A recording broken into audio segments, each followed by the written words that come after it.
Greetings YouTube, it's the Brain Damage Gamer here, and I have a little bit more information about the Ghost Recon Wildlands beta. It had more than a few people ask me questions in regards to the weaponry.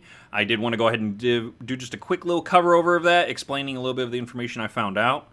The weapons themselves, you do start with only a few. You unlock them by locating weapons crates on the map. So there'll be little crates that you find at different locations. Sometimes you'll find intel indicating where they are. As you can see, on the left-hand side here, it says that I've already found 3 of the 3 cases, and I found 5 of the 5 accessory cases. The accessory cases are something separate, and a lot of those accessories are able to be used on multiple weapons. So they give you the ability to kind of, part out between the different ones what you want to do. Like there might be something that works for this particular rifle that also works for my MP5. It's kind of a nice little trade-off that they do with that.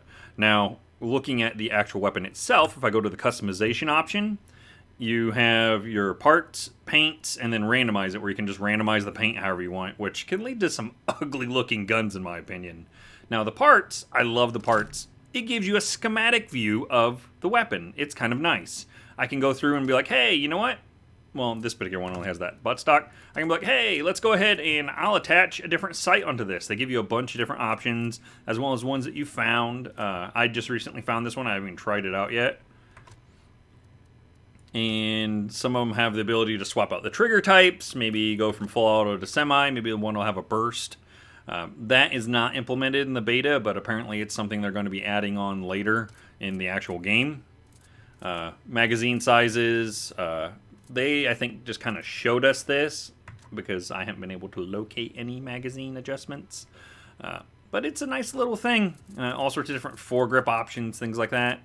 So you have a base gun that the damage is going to be set, the accuracy is going to be set, and then you just modify on that. There's none of this division stuff where it's like, oh, well, here's one M16, and here's another M16, and they do slightly different damage because reasons, not because of parts, just because. Or, hey, look, here's a Vector Chris, and this Vector Chris is better than that Vector Chris because, again, reasons, not anything to do with the mods or parts you put on it, just because. That's not happening in this game. This game, base gun, you put the mods you want on it, you make it the gun you want it to be. Like, for example, they have a short barrel here, which, as you can see, gives me more handling, but reduces accuracy and damage.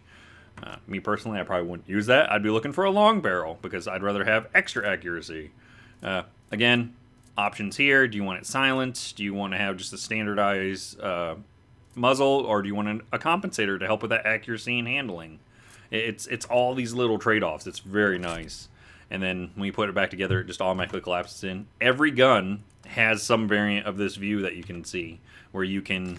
oh, look, here's all the different parts. I can swap out whatever I have that I've unlocked on here. Like I said, it's a very nice system. I am actually quite impressed with this, just because it has added quite a bit to the game in regards to what kind of equipment and gear you're using. Again, with the appearance, same concept. You get to modify a lot of how you look and the clothes that you wear. It's just nice little additions to the game that I think are going to help add a little bit to the ability to feel like you're playing in your style. But anyway, I would like to thank everyone for watching. Like I said, this is just a quick update video. It's not intended to be anything crazy, just to answer some of those questions for some of those people out there. But as always, I am the Brain Damage Gamer, and game on.